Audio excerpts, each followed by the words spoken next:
एक जंगल में एक कालू कौवा और इसका परिवार रहता था। एक दिन की बात है। एक दिन रानी कौवी कालू कौवे से कहती है। कालू जी, मेरी बात सुनो, बहुत बुरी खबर है, जल्दी मेरी बात सुनो। अरे रानी, क्या हो गया भाई? कोई अच्छी खबर भी सुना दिया करो। हर समय तुम कोई ना कोई बुरी खबर ही सुनाती रहती हो। कालू जी, राजू कौवा बाहर खेल रहा था कि अचानक वहाँ पर बाजू चील आ गई और हमारे बेटे को पकड़कर ले गई। अब ना जाने वे दुष्ट चील हमारे राजू कौवे के साथ क्या करेगी। तुम जल्दी करो और बाजू चील के घोंसले में जाओ और हमारे राजू कौवे को उस दुष्ट चील से बचाकर ले आओ। कहीं ऐसा ना हो कि वे बाजू चील हमारे राजू कौवे को मारकर खा ले। चलो भाई, तुम अभी भी बैठे मेरी बातें सुन रहे हो? जल्दी चलो, हम दोनों जाते हैं। चलो भाई। अरे, अब इस खूंखार चील से मैं अपने राजू कौवे को कैसे बचाऊंगा? रानी, तुम यहीं रुको, मैं जाता हूँ और बाजू चील से बात करता हूँ कि वे हमारे बेटे को कोई भी नुकसान ना पहुँचाए। ये कहकर कालू कौवा फौरन बाजू चील के पास चला जाता है। बाजू चील, रुक जाओ, मेरे राजू कौवे को मत खाओ, मेरा एक ही इकलौता बेटा है ये। कालू कौवे, मेरा नाम बाजू चील है और मैं अपना शिकार ऐसे ही नहीं छोड़ देती हूँ। तुम यहाँ से चले जाओ, वरना तुम्हारे राजू कौवे के साथ तुम्हें भी मारकर खा जाऊंगी। बाजू चील, मैं तुम्हें दो दो स्वादिष्ट चिड़िया के बच्चे लाकर दे दूंगा, तुम इन्हें खा लेना, लेकिन बस मेरे राजू कौवे को छोड़ दो तुम। दो दो चिड़िया के बच्चों का सुनकर तो बाजू चील के मुंह में पानी आ जाता है और वे कालू कौवे से कहती है। ठीक है कौवे, तुम जल्दी जाओ और जाके दो चिड़िया के बच्चों को लेकर आओ, तभी मैं तुम्हारे राजू कौवे को आजाद करूंगी। फिर कालू कौवा फौरन चिड़िया के दो बच्चों को ढूंढने के लिए निकल जाता है। मैंने बाजू चील को बोल तो दिया कि दो दो चिड़िया के बच्चे लाकर दूंगा, परंतु वो दो दो चिड़िया के बच्चे मैं कहाँ से लाकर दूंगा? तभी कालू कौवे की नजर सामने ही मीनू चिड़िया के दो छोटे छोटे मासूम बच्चों पर पड़ती है। अरे वाह भाई, ये तो मीनू चिड़िया के बच्चे हैं और ये अभी बहुत छोटे हैं, ना तो ये उड़ सकते हैं और ना ही ये ज्यादा आवाजें कर सकते हैं। और सबसे अच्छी बात तो ये है कि इस समय मीनू चिड़िया भी अपने घोंसले में नहीं है, किसी को भी पता नहीं चलेगा। मैं जल्दी से जाता हूँ और इन दोनों बच्चों को चील बहन के पास ले जाता हूँ। फिर कालू कौवा फौरन मीनू चिड़िया के घोंसले में आता है और मानो चिड़े और सोनू चिड़िया को अपनी पीठ पर बिठाकर चील के पास ले जाता है। ये सब कुछ एक दूसरे पेड़ पर बैठा तोता भी देख रहा होता है और वे कहता है। ये कालू कौवा मीनू चिड़िया के दोनों बच्चों को अपने साथ कहाँ ले गया? मीनू चिड़िया तो अभी थोड़ी देर पहले ही भोजन ढूंढने के लिए गई हैं। जरूर कोई तो बात है। मैं फौरन मीनू चिड़िया के पास जाता हूँ और मीनू चिड़िया को ये बात बताता हूँ। ये कहकर तोता फौरन मीनू चिड़िया के पास चला जाता है। मीनू चिड़िया, मेरी बात सुनो। मानो चिड़े और सोनू चिड़िया को कालू कौवा अपनी पीठ पर बिठाकर कहीं ले गया है। जरूर कालू कौवा तुम्हारे दोनों बच्चों को लेकर चील के पास गया होगा। हाय रे, मैंने इस कालू कौवे का क्या बिगाड़ा है जो ये हर समय मेरे ही पीछे पड़ा रहता है? अब मैं क्या करूं? अगर वे कालू कौवा मेरे बच्चों को चील के पास लेकर गया है तो वे चील तो मेरे बच्चों को नहीं छोड़ेगी। तोते, मैं जा रही हूँ। यकीनन कालू कौवा मेरे बच्चों को लेकर बाजू चील के पास ही गया होगा, क्योंकि वे बाजू चील ही हमारे जंगल के पीछे पड़ी रहती है। मीनू चिड़िया, अगर तुम अकेली जाओगी तो वे चील तुम्हारे बच्चों के साथ तुम्हें भी मारकर खा जाएगी। तोते, मैं किसी बाजू चील से नहीं डरती हूँ और मुझे अभी अपने मासूम बच्चों की जान बचानी है। मैं जा रही हूँ। फिर मीनू चिड़िया इस बाजू चील के घोंसले की तरफ चली जाती है। कौवे, तुमने तो मेरा दिल ही खुश कर दिया है ये नन्हे नन्हे चिड़िया के बच्चे लाकर। अब बस मैं इन चिड़िया के बच्चों को खाने ही वाली हूँ। बाजू चील, तुम जल्दी से इन नन्हे पक्षियों को खा लो और मुझे और मेरे राजू कौवे की जान छोड़ दो। बाजू चील इन दोनों नन्हे पक्षियों को खाने ही जा रही होती है कि वहाँ पर मीनू चिड़िया आ जाती है। बाजू चील, मैं तुमसे नहीं डरती हूँ, बल्कि मैं तुम्हें और कालू कौवे को सबक सिखाने के लिए आई हूँ। अरे, एक छोटी चिड़िया अब बाजू चील को सबक सिखाएगी। बाजू चील, अगर तुमने अभी के अभी मानो चिड़े और सोनू चिड़िया को मुझे वापस ना लौटाया तो मैं तुम्हारे इस घोंसले को तोड़ दूंगी और कालू कौवे, मैं तुम्हारे राजू कौवे को भी मार डालूंगी। मीनू चिड़िया, तुम बस भी करो, तुम गुस्से में क्या कुछ बोल रही हो? तुम जानती हो ना कि अगर तुम बाजू चील के करीब भी आई तो बाजू चील तुम्हें भी मारकर खा जाएगी। ऐसा कभी नहीं होगा कालू कौवे। ये कहकर मीनू चिड़िया वहाँ से चली जाती है। थोड़ी देर के बाद मीनू चिड़िया एक जलती हुई लकड़ी लेकर बाजू चील के पास आती है और बाजू चील से कहती है, बाजू चील, तुम मेरे दोनों बच्चों को छोड़ दो, वरना मैं इस पेड़ में आग लगा दूंगी और तुम इस आग में जलकर मर जाओगी। मीनू चिड़िया, अगर तुम इस पेड़ में आग लगा दोगी तो तुम्हारे बच्चे और तुम भी जलकर मर जाओगी।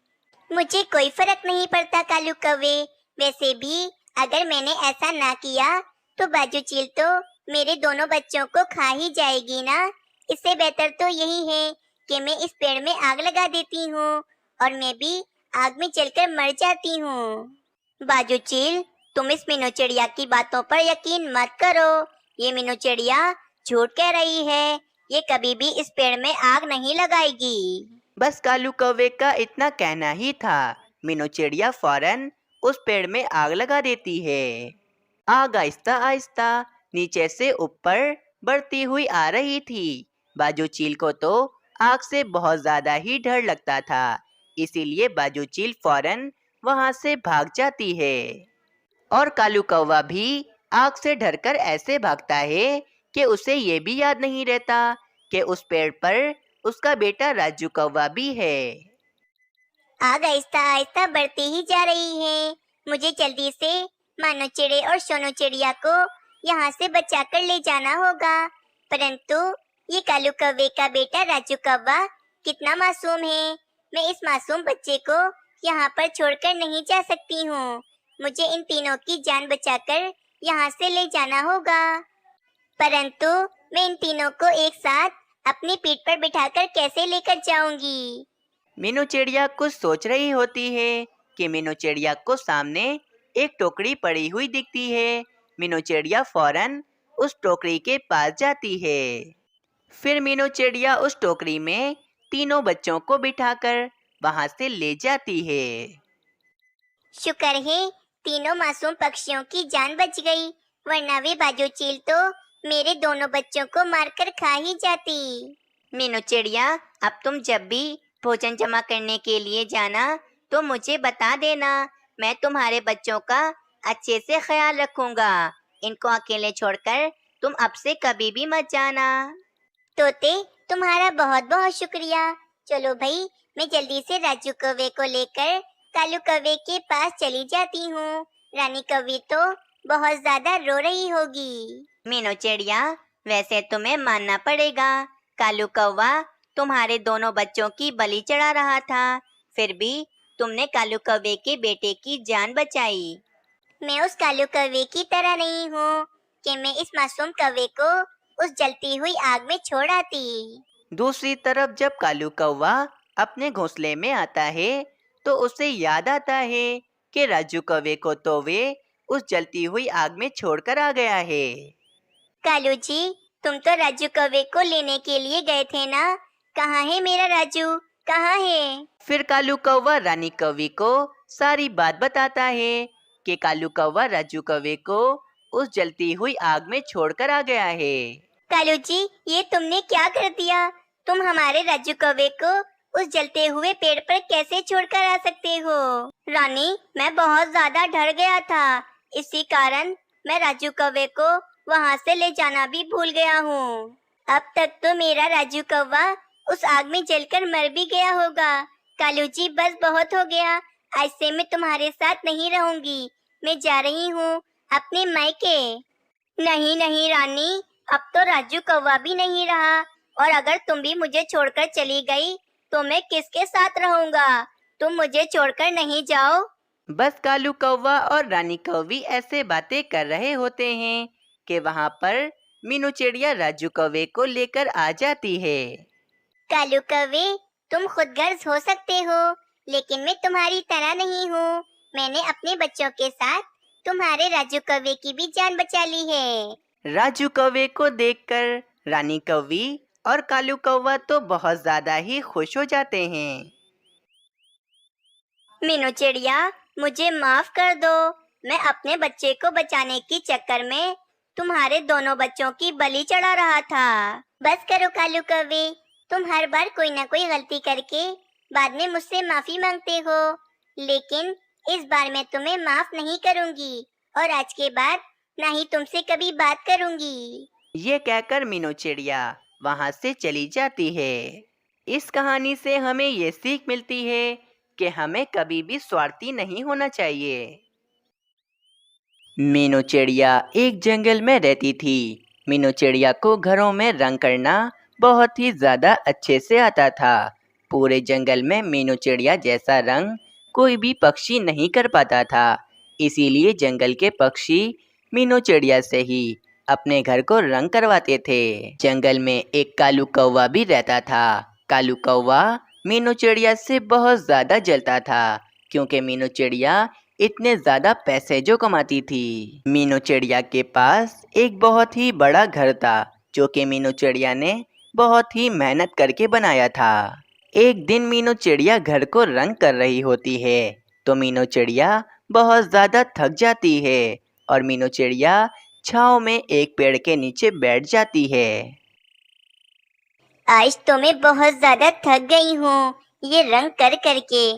चलो जाके नदी से थोड़ा पानी ही पी आती हूँ। और फिर मीनू चिड़िया नदी से पानी पीने के लिए चली जाती है।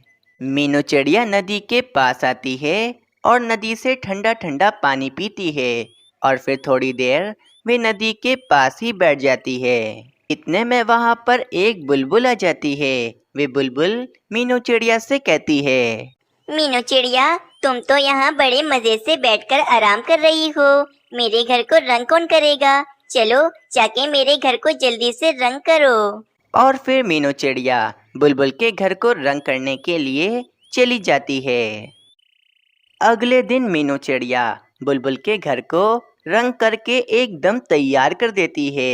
बुलबुल भी अपने घर को देखकर बहुत ज़्यादा खुश हो जाती है और मीनू चिड़िया से कहती है, वाह भाई मीनू चिड़िया, तुमने मेरे घर को कितना सुंदर बना दिया है।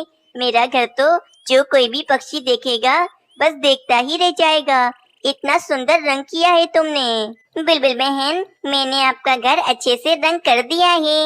अब आप मुझे मेरे 10 गंदम के दाने दे दें, ताकि मैं अपने घर में चली जाऊं। फिर बुलबुल मीनू चिड़िया को एक पोटली में 10 गंदम के दाने देती है और मीनू चिड़िया वे पोटली लेकर अपने घर की तरफ चली जाती है। चलो भाई, अब थोड़ी देर आराम कर लेती हूँ, उसके बाद मैं जंगल में जाऊंगी और जिस किसी पक्षी को अपना घर रंग करवाना होगा मैं उस पक्षी का घर रंग कर दूंगी। ऐसा कहकर मीनू चिड़िया थोड़ी देर आराम करने लगती है। दूसरी तरफ दूसरे जंगल के एक उल्लू महाराज अपने साले के लिए एक लकड़ियों का घर तैयार करवाते हैं, लेकिन अब उस घर में सिर्फ रंग करना ही बाकी था। अजी, आप इस घर में रंग कब करवाएंगे? आपने ये घर तो तैयार करवा दिया है, अब जल्दी से इस घर में रंग भी करवा दें, ताकि मेरा भाई इस घर में रहना शुरू कर दे। हाँ जीजा जी, आप इस घर में जल्दी से रंग करवा दीजिए, मुझे अब इस घर में रहना है। बस आप जल्दी से जल्दी इस घर को रंग करवा दें। अच्छा ठीक है, मैं किसी अच्छे कलर वाले को ढूंढकर इस घर को रंग करवा देता हूँ, ताकि तुम इस घर में आराम से रहो। फिर उल्लू महाराज अपने एक सैनिक को कह देते हैं कि वे किसी एक अच्छे कलर वाले को लेकर आए और इस घर में अच्छे से रंग करवा दे। उस सैनिक को पता था कि दूसरे जंगल में एक मीनू चिड़िया रहती है जो कि पक्षियों के घरों को बहुत ही अच्छे से रंग करती है। वह सैनिक मीनू चिड़िया के पास दूसरे जंगल चला जाता है। मैं दूसरे जंगल से आया हूँ और मैं उल्लू महाराज का सैनिक हूँ। उल्लू महाराज ने एक घर बनवाया है। अब उल्लू महाराज को उस घर में रंग करवाना है और मुझे पता है कि इस पूरे जंगल में आप बहुत ही अच्छे से घरों को रंग करती हो। इसीलिए मैं चाहता हूँ कि उल्लू महाराज के घर को भी आप ही रंग करो। लेकिन चिड़िया बहन, उल्लू महाराज ने वे घर अपने साले के लिए बनवाया है। अगर आपने उस घर में अच्छे से रंग ना किया तो उल्लू महाराज आपको सजा भी दे सकते हैं। नहीं नहीं सैनिक जी, मैं उल्लू महाराज के घर को बहुत ही अच्छे से रंग करूंगी और मैं उल्लू महाराज को कोई भी शिकायत का मौका नहीं दूंगी। बस आप मुझे उल्लू महाराज के पास ले चलें। और फिर वह सैनिक पक्षी मीनू चिड़िया को उल्लू महाराज के पास ले जाता है।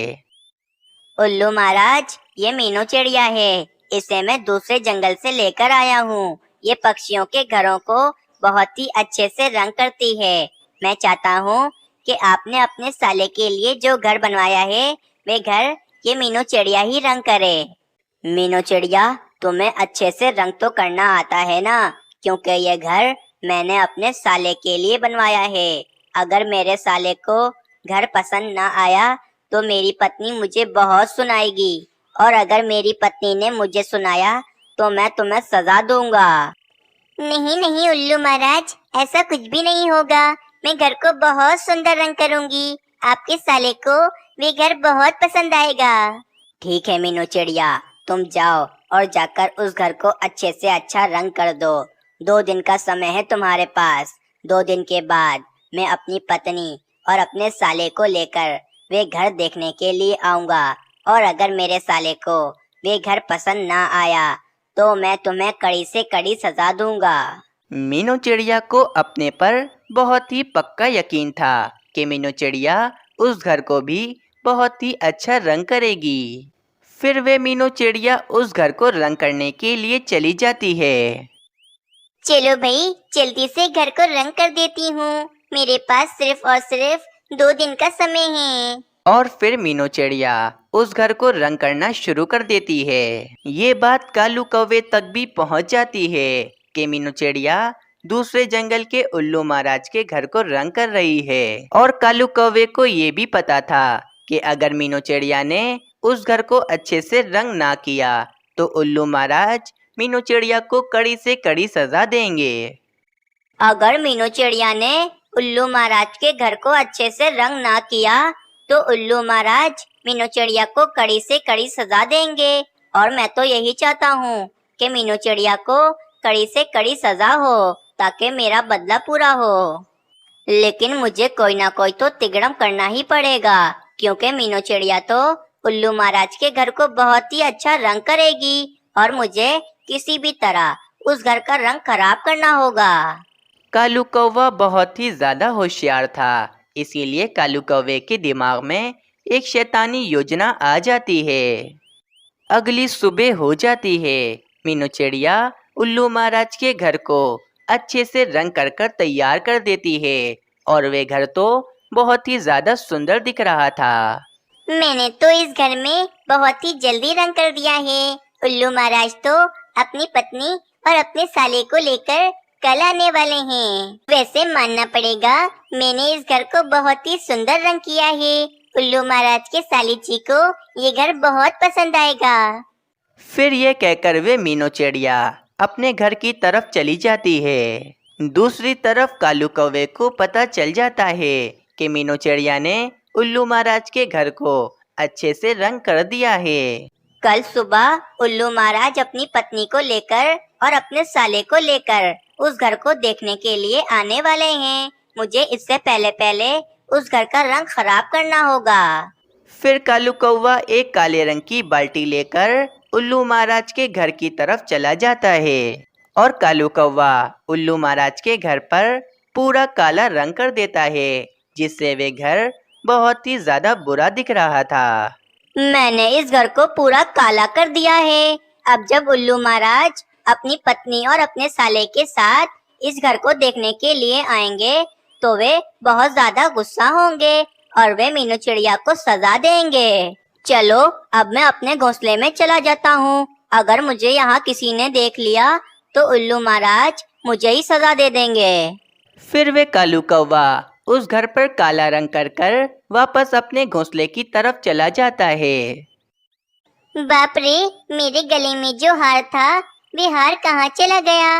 लगता है मैं उल्लू महाराज के घर को रंग कर रही थी, मेरा हार उधर ही कहीं गिर गया होगा। चलो मैं जाकर अपने हार को वहीं ढूंढती हूँ। फिर मीनू चिड़िया अपना हार ढूंढने के लिए उल्लू महाराज के घर की तरफ चली जाती है। जब मीनू चिड़िया उल्लू महाराज के घर के पास आती है तो वे घर पर लगा काला रंग देखकर बहुत ज्यादा उदास हो जाती है और वे कहती है, ये क्या हो गया? मैंने तो इस घर पर कितना सुंदर रंग किया था और किसी ने इस घर पर पूरा काला रंग कर दिया है। अब जब कल उल्लू महाराज अपनी पत्नी और अपने साले को लेकर ये घर देखने के लिए आएंगे तो वे तो मुझ पर बहुत ज्यादा गुस्सा होंगे और वे मुझे सजा देंगे। मुझे कुछ भी करके इस घर पर से काला रंग हटाना होगा, वरना कल उल्लू महाराज मुझे नहीं छोड़ेंगे। मीनू चिड़िया बहुत ज्यादा चिंतित हो जाती है और इसी चिंता के कारण मीनू चिड़िया को एक बहुत ही बढ़िया उपाय आ जाता है। मैं बादल भैया के पास जाती हूँ और बादल भैया से कहती हूँ कि वे बारिश करें ताकि इस घर पर लगा सारा काला रंग उतर जाए और जो रंग मैंने किया था वे रंग वापस आ जाए। फिर मीनू चिड़िया बादल के पास चली जाती है। कुछ ही देर के बाद मीनू चिड़िया बादल को बुलाकर ले आती है और काफी ज्यादा तेज बारिश शुरू हो जाती है। बारिश के पानी के कारण उस घर पर से काला रंग उतर जाता है और जो रंग मीनू चिड़िया ने किया था वे रंग वापस आ जाता है। बादल भी अपना काम करके वापस पहाड़ों की तरफ चला जाता है। मीनू चिड़िया उस घर को देखकर बहुत ज्यादा खुश होती है।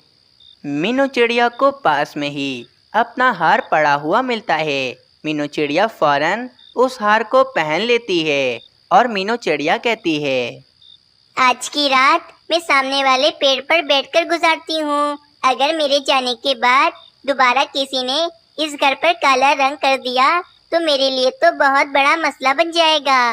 इसीलिए आज की रात मैं यहीं रुक जाती हूँ और इस घर पर ध्यान रखती हूँ। मीनू चिड़िया उस घर के सामने वाले पेड़ पर बैठ जाती है और पूरी रात मीनू चिड़िया उस घर पर ध्यान रखती है कि कोई उस घर पर आकर काला रंग ना कर दे। अगली सुबह हो जाती है। कालू कौवा बहुत ज़्यादा खुश था क्योंकि कालू कौवे को लग रहा था कि आज मीनू चिड़िया को उल्लू महाराज बहुत कड़ी सज़ा देंगे। दूसरी तरफ उल्लू महाराज अपनी पत्नी और अपने साले को लेकर वहाँ पर आ जाते हैं और वे जब अपना घर देखते हैं तो वे बहुत ज़्यादा खुश हो जाते हैं। चिड़िया, तुमने इस घर पर बहुत सुंदर रंग किया है। मुझे ये घर बहुत ही ज्यादा पसंद आया है। मेरे साले को ये घर पसंद आया। चिड़िया, मतलब तुम पास हो गई। कालू कौवा एक पेड़ के पीछे छुपा ये सब कुछ देख रहा था और ये सब कुछ देखकर कालू कौवा तो एकदम हैरान हो गया था कि आखिर ये सब कैसे हुआ। दोस्तों, इस कहानी से हमें ये सीख मिलती है कि जो कोई सच्चा और अच्छा हो, हम चाहकर भी उसके साथ बुरा नहीं कर सकते हैं। आप सबको ये कहानी कैसी लगी, हमें कमेंट में ज़रूर बताएं।